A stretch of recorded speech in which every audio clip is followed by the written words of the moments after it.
Question: you're an investor with $1 million and you need to grow it quickly. What would you invest in? Stocks? Crypto?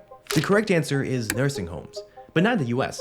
There are too many rules and regulations here. Instead, you should go over to our friends in Europe. You see, in Europe, no one cares if you set up a horrendously inadequate elder care facility. Sure, there'll be a couple of annoying employees who'll be morally disgusted and outraged by the way you treat your patients. But if that happens, don't worry. You can just get help from one of the largest healthcare providers in Europe, Bupa.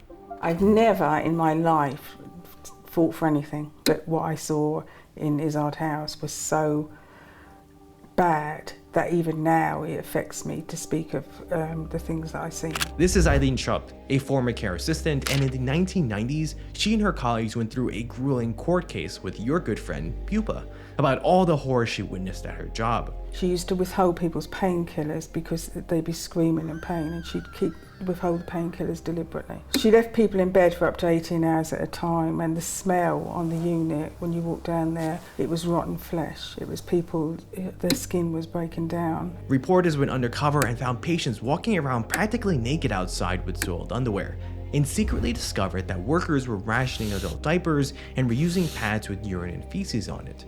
Bupa owns nursing homes across the world, from Latin America to the Middle East. And in the UK alone, they own over 140 homes, charge each patient €1,000 a week, and generate over 700 million euros in profit every single year.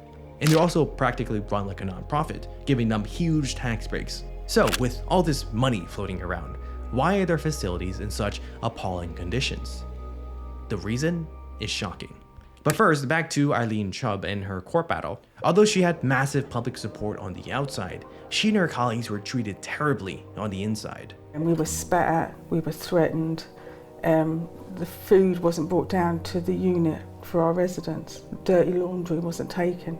We turn up at 7 o'clock in the morning for our early shift and be told to come back at 9 o'clock at night. We weren't paid our wages. But after a while, the hunger for change dwindled and the loud cries by activists fell silent. The issue was swept under the rug, and those who challenged this billion-euro industry, like Eileen Chubb, were left financially ruined. But how can this happen? In Europe, of all places? Especially considering European nations spend a bigger portion of their GDP on healthcare than most places around the world. On average, European nations spend 9.6% of their GDP, or roughly 1.4 trillion euros a year, on healthcare. For comparison, China, the most populated country in the world, spends just 5.3%. So with such a huge flow of public funding, you would think that these problems wouldn't exist, or at the very least be fixed quickly. But you'd be wrong. For all the praise we always hear about the healthcare haven in Europe, healthcare workers and older patients cry for help every single day.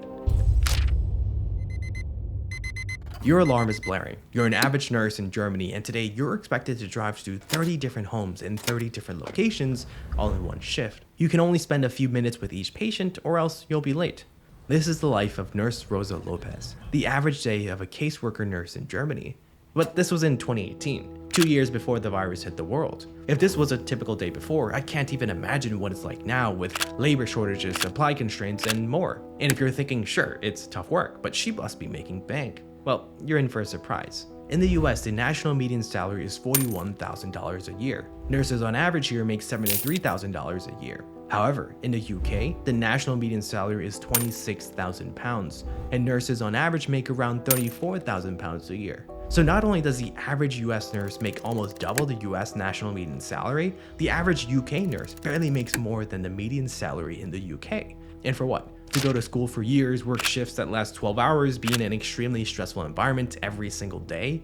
And this is a problem that only gets worse. We're going to begin here with the outbreak of a mystery virus in China. At least 4 people have died and hundreds more are sick. Though there are concerns.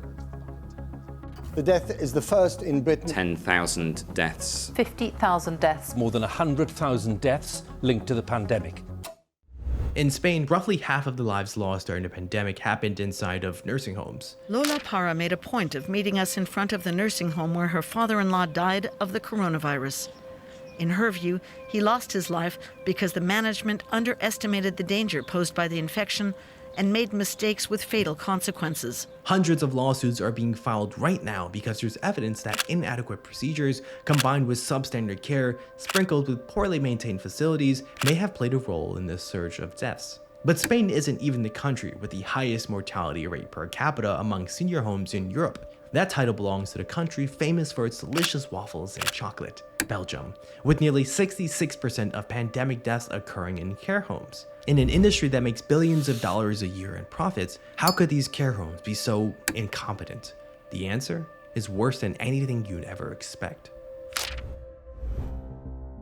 In Spain, about 81% of the care homes are privately owned. In the UK, 76%. In Germany and Austria, 50%. And this is the case for most care homes throughout Europe. Although European nations spend massively on healthcare, they still struggle to pay for the cost of an aging population. So if you were the government, what would you do? A. Raise taxes.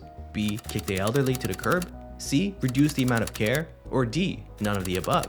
You choose D and instead decide to privatize this industry. Transfer the responsibility from you to private companies. There, problem solved. Not your mess anymore, at least not on the surface level. But unknown to you, or you just didn't care, the quality of these homes were going downhill fast. Question: what's the most important thing for a private company? Their customers? Their employees? Nope, it's profit. How much money they get to keep after covering all their costs. And boy, do they save on their costs. These private companies try to salvage every single penny whenever they can. They cut staff, keep essentials at a bare minimum, and bring on more inexperienced workers so they can pay them less. Now combine this with the lack of oversight, politicians who are glad this is out of their hands, and this leads to a very dangerous storm. Unfortunately, there are dozens, if not hundreds, of these profit-seeking private companies spread across Europe, from small startups to large giants like Orpea and Korian, who combine to own over 1,700 facilities and care for over 150,000 patients. And they love this industry because it's easy money from public funds. And to get a piece of this pie, all you really need to do is meet these qualifications. All you need is the money to buy a home and a lack of a criminal record. You don't need a license. You don't. You can buy a home. You need certain qualified people. Like you have to have nurses on call, 24 hours a day. But as the owner, anyone, as I said, without a criminal record, you can buy a home. All you need is money, have no criminal record, then look for the hundreds of nursing homes for sale online, and congratulations, you're now the proud owner of a care home. Now, minimize your costs by hiring inexperienced staff, cram as many patients as possible, ration out limited supplies, and then look for a buyer. Private equity, private investors, whatever. They absolutely love this industry because your nursing home lets them avoid paying taxes on their profits that have been made with billions of public funding. Now, these investors aren't just looking to buy just your one single home. No, they're scooping up a bunch of them, several at a time, to incorporate into a single entity, otherwise known as consolidation. The practice of consolidation to reduce costs isn't inherently bad. Lots of companies do this, like Coca-Cola and Amazon. But this is slightly different. We're talking about squashing staff wages, buying the cheapest supplies in the market, and cutting costs to a minimum to squeeze a profit at the expense of our grandparents and parents, all while using a bunch of taxpayer money to fuel their operations.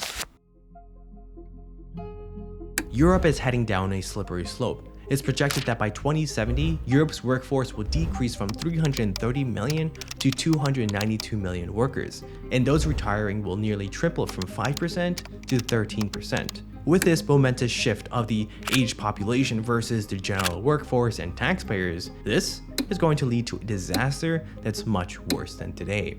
So how do we solve it? It's a question that politicians have been avoiding for decades, and there's no simple solution.